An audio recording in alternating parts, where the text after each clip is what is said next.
Pour mémoire, dans l'épisode précédent, nous avons montré que finalement, l'hôpital n'a jamais débordé en 2020, malgré toute la propagande réalisée à ce sujet.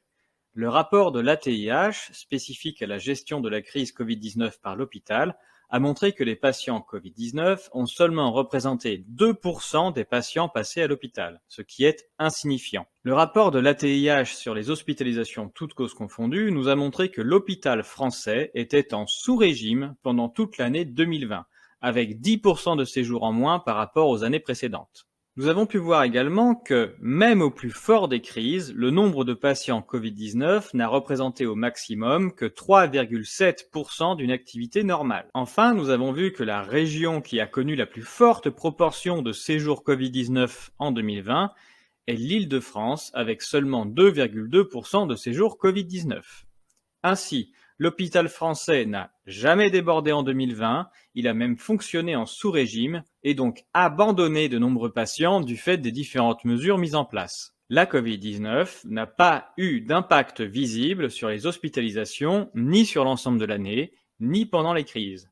Seules les décisions politiques ont été responsables de sa désorganisation. Les défenseurs infatigables du gouvernement ou de la théorie de la pandémie mortelle opposent toujours deux arguments à ces chiffres, pourtant difficilement contestables. Ils affirment que la statistique du nombre de patients admis pour Covid-19 ne représente pas bien les tensions extrêmes qu'a connues l'hôpital et qu'il faut explorer les autres, notamment les jours d'hospitalisation. Ils affirment que les services de soins critiques et de réanimation sont les vrais révélateurs de la pandémie, montrant son caractère extrêmement dangereux et qu'ils étaient complètement saturés. Dans cette vidéo, nous allons terminer l'étude de ces deux aspects pour montrer qu'il n'y a absolument eu aucune saturation nulle part et quel que soit l'indicateur retenu. Aucun argument logique ou rationnel ne permet de défendre l'histoire racontée sur l'hôpital français depuis 18 mois.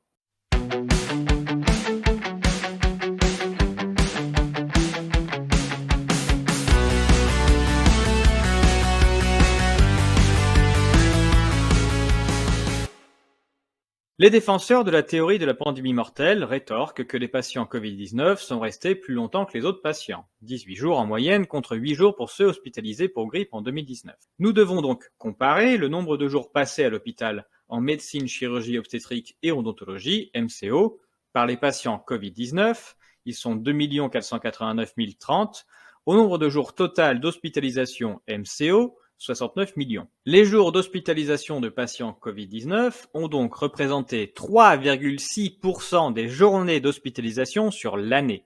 Il s'agit donc d'une activité mineure de l'hôpital. Ajoutons que le nombre de journées d'hospitalisation a chuté de 10% par rapport à 2019. Il n'y a donc pas eu de saturation là non plus. Il y a eu presque 3 fois plus de jours de soins non utilisés que de jours de soins consacrés à la Covid-19. Là encore, en regardant le nombre de journées, on ne conclut pas à une saturation de l'hôpital, mais au contraire à une grave sous-utilisation des services hospitaliers. Ces statistiques témoignent de l'abandon de soins de l'année 2020 à cause de la panique injustifiée liée à la Covid-19. Nous n'avons pas de statistiques mensuelles des jours passés à l'hôpital, mais si on considère que la répartition mensuelle des journées hospitalisées est la même que celle des arrivées à l'hôpital, alors on en déduit que la part liée à la Covid-19 est 2 fois plus importante pendant les vagues, et donc qu'au maximum, les journées d'hospitalisation Covid-19 ont pu représenter 7,5% des journées d'hospitalisation totale. Ainsi, même en nombre de journées, la Covid-19 n'a entraîné de saturation à aucun moment et nulle part.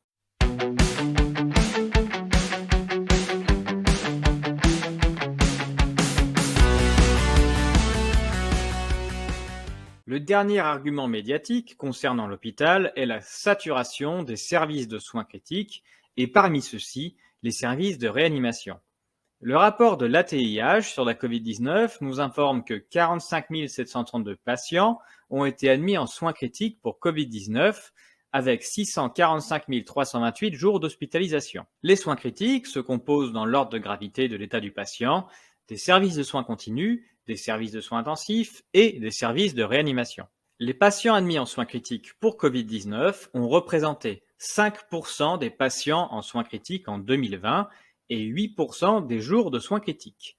Il s'agit donc, là aussi, d'une activité faible dans un contexte de baisse. En effet, sur l'année 2020, comme pour les soins classiques, le nombre de séjours avec passage en soins critiques a baissé par rapport à 2019 de l'ordre de 5,9%. Du fait des déprogrammations et de la non prise en charge des patients, les soins critiques ont également été sous-utilisés. Là aussi, la désorganisation du soin a pénalisé les Français qui ont été moins soignés que les autres années.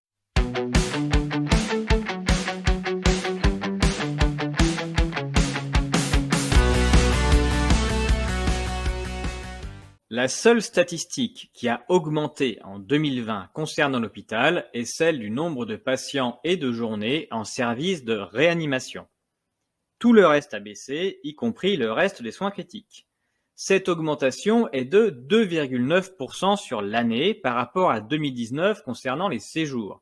Il s'agit donc d'une augmentation très faible, mais dans un contexte de déprogrammation et de non prise en charge massive. Ainsi, les patients Covid-19 ont représenté 11% des patients en réanimation et 19% des journées de réanimation. Les mois de mars et de novembre 2020 ont connu respectivement plus 9% et plus 12% de séjours en réanimation qu'en 2019. Mais ces augmentations sont à analyser en prenant en considération les changements importants réalisés à ces moments.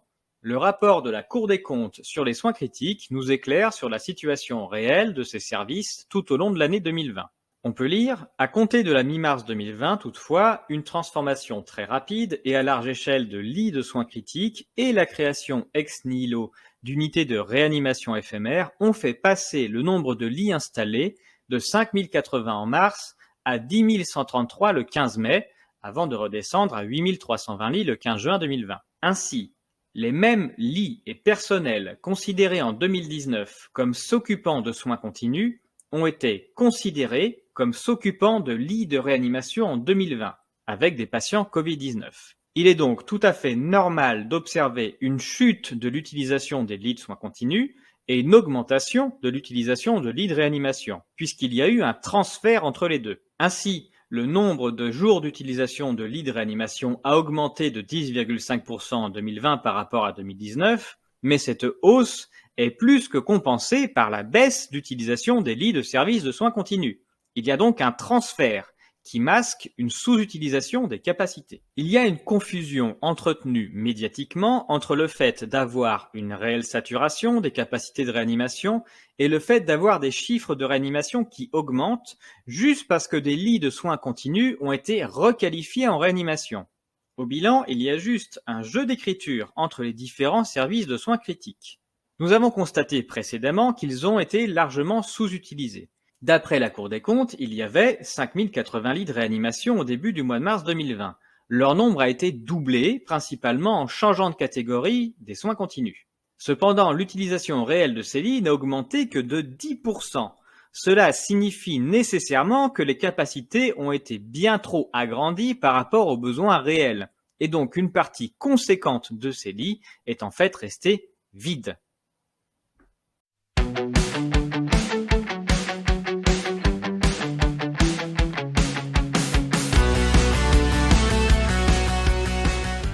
En France, deux mesures extrêmement structurantes concernant la santé publique ont été prises. D'abord, le confinement, avec une limitation extrême des déplacements et l'ordre aux Français de rester chez eux. Et deuxièmement, l'interdiction aux médecins de ville d'appliquer leur art, c'est-à-dire de proposer des consultations et d'intervenir de manière précoce pour limiter les risques de complications. Le débat s'est focalisé sur l'hydroxychloroquine, mais en fait l'interdiction a été beaucoup plus large et tout était interdit, mis à part de proposer le célèbre repos Doliprane. Ces deux mesures ont eu des répercussions extrêmement fortes sur les infections respiratoires aiguës sur la période, et notamment sur les coronavirus, mais également sur toutes les pathologies habituelles. Beaucoup de journalistes écrivent que le confinement strict a permis de sauver de nombreuses vies, notamment par l'interdiction de prendre sa voiture, et donc d'éviter des accidents de voiture. Il est assez facile de quantifier le nombre de décès maximum obtenus par une telle mesure. Il décède environ 3600 personnes par an d'accidents de voiture en France. Cela fait environ 300 par mois, soit 600 sur une période de 2 mois. L'impact du confinement sur la sécurité routière aura pu sauver une partie des 600 décès possibles, mais en écrasante majorité des jeunes, alors qu'ils ne risquent rien avec la Covid. De l'autre côté de ces maximum 600 décès, on note que le 7 mai 2020, dans son bulletin épidémiologique, Santé publique France tire la sonnette d'alarme sur le renoncement aux soins. En France, environ 120 000 infarctus sont dénombrés chaque année, soit 20 000 attendus pendant la période de confinement. De même, 150 000 AVC sont comptabilisés chaque année, soit 25 000 en 2 mois. Santé publique France nous révèle que pendant la dernière semaine de confinement, les hôpitaux ont relevé 300 personnes de moins aux urgences AVC et 300 personnes de moins aux urgences cardiaques qu'à la même époque en 2019. 2 hypothèses sont alors possibles. Soit les Français n'ont pas fait d'AVC ni de crise cardiaque pour laisser toute la place aux malades de la Covid-19 en mars-avril 2020, soit les Français n'ont pas été pris en charge du fait de l'ordre de ne pas consulter et de rester chez soi. Ce ratio étalé sur 8 semaines représente 4 800 personnes non soignées d'AVC et de crise cardiaque. Le rapport de l'ATIH sur les MCO confirme ces statistiques en révélant un manque de 3000 soins d'AVC entre mars et mai. Ces pathologies non soignées, du fait de l'ordre de ne pas consulter et de rester chez soi, ainsi que la peur panique engendrée par la pression médiatique quotidienne, peut expliquer la surmortalité constatée à domicile en France sur cette période. Et elle est détaillée sur le site de l'INSEE. Ces décès ne sont pas considérés comme ayant un quelconque rapport avec la Covid-19. Ils apparaissent pourtant aux mêmes périodes que ceux attribués à cette maladie. Sur mars-avril 2020, la mortalité française au-dessus de la moyenne est de 5200 décès. Ce nombre est extrêmement proche de l'estimation des 4800 personnes non soignées pour constituer un indice fort sur la cause réelle du décès de ces personnes, l'abandon de soins. La Cour des comptes relève également cette situation dans son rapport sur les soins critiques. On peut lire, à titre d'illustration, une étude italienne publiée en février 2021 met d'ores et déjà en évidence, durant la première vague épidémique, une forte baisse des séjours hospitaliers pour infarctus du myocarde en région Émilie-Romagne, moins 42%, et de façon concomitante, une hausse de la mortalité extra-hospitalière pour cette même cause, plus 62% de février à avril 2020.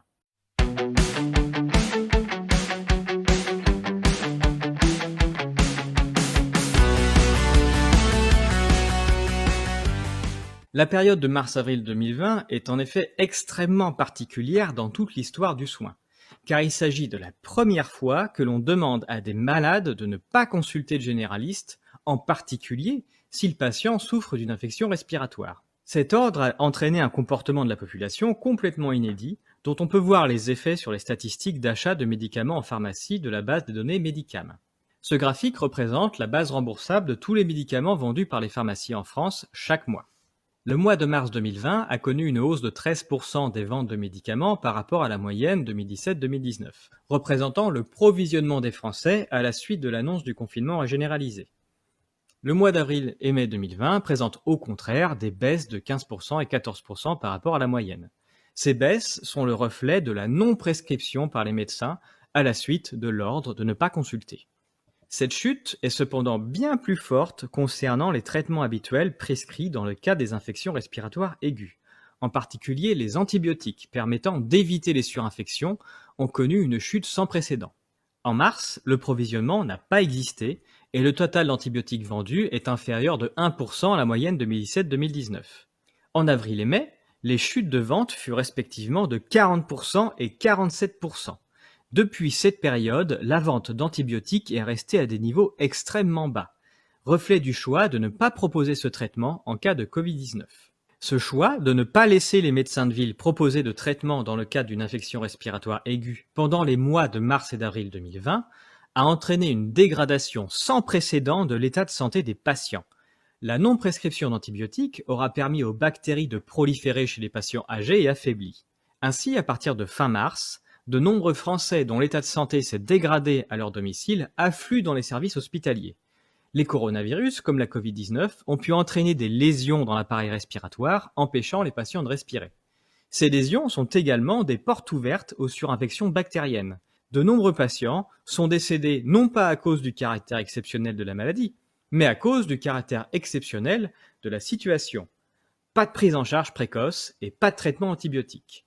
Une fois de plus, on constate que pour les personnes les plus pauvres et vivant dans les logements les moins salubres, et pour lesquels nous avons vu plus haut une plus forte hausse de mortalité, Il est normal qu'un confinement à domicile forcé engendre une probabilité plus importante de souffrir d'une infection et que le manque d'antibiotiques ne manquera pas de laisser s'aggraver. Ce défaut de prise en charge a été quantifié par les deux membres du conseil scientifique, Arnaud Fontamet et Simon Cochemez, pourtant à l'origine de cette stratégie. Leur article dans Science utilise les données hospitalières françaises, et notamment le temps de passage en réanimation et le décès depuis la prise en charge du patient. Et les courbes les plus intéressantes ont été supprimées depuis l'article principal, mais sont toujours disponibles dans les données complémentaires. Aux pages 15 et 16 sont détaillés les nombres de jours que mettent les patients arrivant à l'hôpital avant d'aller en réanimation, graphique de gauche, et le nombre de jours qu'ils mettent avant de décéder, graphique de droite. Ainsi, 50% des patients arrivant à l'hôpital sont placés en réanimation dès le premier jour, et 17% des patients décèdent dès le premier jour. Ces ratios énormes prouvent que les patients arrivent trop tard à l'hôpital. On observe d'ailleurs une très forte différence entre le nombre de décès au jour 1 et le nombre de décès au jour 2, illustrant qu'une grosse partie des arrivées n'est plus sauvable. Que les soins sont trop tardifs. Il est donc très probable que les décédés des jours suivants soient également beaucoup du fait de personnes dont l'état a eu le temps de s'aggraver et dont certains auraient pu survivre si les soins avaient été précoces. Ces 17% arrivés trop tard représentent 3000 personnes sur les 17 570 décès déclarés Covid-19 à l'hôpital sur cette période. Et si on considère qu'un décès dans les 3 jours à l'hôpital est un signe d'une prise en charge trop tardive, le total de décès potentiellement évitables est alors de 6000. L'analyse des décès toutes causes sur cette période au regard de la décision prise nous informe qu'il est fort probable que si nous n'avions pas eu de telles décisions en France, nous n'aurions pas eu un tel pic de surmortalité au mois de mars-avril. Le non-soin précoce et la non-prescription d'antibiotiques pourraient très bien être la cause principale du nombre de décès et pas uniquement un nouveau virus.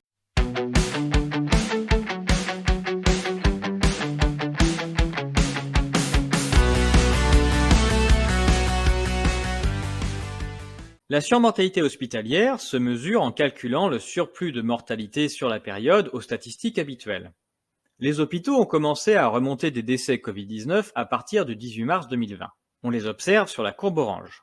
On constate en effet également à partir de cette date une augmentation du nombre de décès dans la mortalité générale de l'hôpital qui est la courbe grise. Le nombre de décès enregistrés à l'hôpital entre novembre 2019 et février 2020 est en moyenne de 931 par jour. Ce nombre a bien été franchi quotidiennement à partir du 18 mars 2020, date à laquelle les hôpitaux ont commencé à remonter des décès estampillés Covid-19.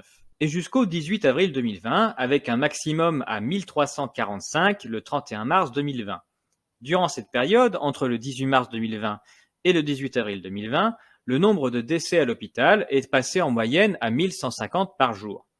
Cela représente donc 200 décès de plus par jour à la moyenne habituelle. Pendant cette période, le nombre de décès identifiés Covid-19 a été de 370 par jour en moyenne. Ainsi, le nombre de décès remontés déclarés Covid-19 est 2 fois plus élevé que l'augmentation du nombre de décès total constaté. À partir du 18 janvier, plus les hôpitaux remontent de décès liés à la Covid-19 et moins ils remontent de décès liés à d'autres pathologies. On voit nettement la courbe bleue baisser lorsque la courbe orange augmente et inversement. Au bilan, la surmortalité hospitalière représentant le surnombre de décès à l'hôpital sur la période du 18 mars au 30 avril 2020 est de 7170 personnes. Ce nombre est 2 fois plus petit que le nombre de décès attribués à la Covid-19 par l'hôpital sur cette période, qui est de 14 283. Nous avons vu dans la vidéo précédente que la mention Covid-19 a été appliquée pour 20% des cas à des patients ne se présentant pas initialement pour Covid-19. Cette pathologie a été identifiée avec beaucoup de largesse, due à la définition très souple d'un malade Covid-19. On observe que le nombre de décès remontés par les hôpitaux dans la semaine du 23 mars au 26 mars 2020 est de 282 en moyenne. Cette moyenne explose à partir de la semaine suivante pour passer à 469 puis 480 avant de commencer à redescendre avec l'arrivée des beaux jours. On ne peut pas écarter l'hypothèse que l'augmentation très forte visible fin mars vienne uniquement du changement de la stratégie de comptage au moment où les hôpitaux ont pu déclarer des malades Covid-19 à partir de simples radios évocatrices. Rappelons que la mise en place de la tarification à l'acte, la T2A, mise en place par Jean Castex, a radicalement changé la façon d'envisager le soin en France. Les hôpitaux sont désormais rémunérés en fonction des actes qu'ils produisent et non pas pour répondre à un besoin d'assurer des services publics. Cette politique permet de justifier la fermeture de toutes les structures trop petites pour atteindre un seuil de rentabilité et ainsi abandonner de nombreux territoires. Elle force également les hôpitaux à mettre en place des stratégies pour s'orienter vers des activités rentables, et non plus pour soigner des gens. Une de ces stratégies est de déclarer le code d'intervention le plus rentable possible lorsqu'arrive un patient. Nicole Delépine, pédiatre oncologue, prend exemple d'un patient arrivant pour une chimiothérapie de base rapportant 5 000 € à l'hôpital, mais qui rapporte 12 000 € si une infection est découverte sur le patient. Il y a donc plus qu'un intérêt, mais une nécessité de trouver sur un maximum de patients hospitalisés des infections pour rentabiliser son séjour. Le déploiement des tests RT-PCR, leur très haute sensibilité et leur faible spécificité laissées à la libre interprétation du laborantin sont une aubaine financière pour les hôpitaux. Si on ajoute que le test positif n'est même pas nécessaire pour déclarer un malade infecté de la Covid-19, mais qu'une simple radio évocatrice, qui nécessite donc une radiologie qui sera facturée, suffit, sans qu'il soit question pour l'hôpital de mentir à aucun moment, il devient quasi systématique de classer toute personne âgée qui tousse en Covid-19 et de la placer en réanimation, surtout lorsqu'il y a des places à prendre à la suite de la réorganisation qui a fait rentrer dans cette catégorie les lits de soins continus. Un tract de la CGT de mai 2020 nous informe des codages prévus à cette époque pour la Covid-19 rentrant dans les catégories des infections respiratoires. Le classement en Covid-19, donc en infection et inflammation respiratoire au lieu d'une maladie virale classique, permet d'augmenter la valorisation de 480 € par patient et par jour. Le classement en réanimation au lieu de soins continus permet une augmentation de valorisation de 484 € par patient et par jour. La conclusion reste donc rigoureusement identique à l'épisode précédent.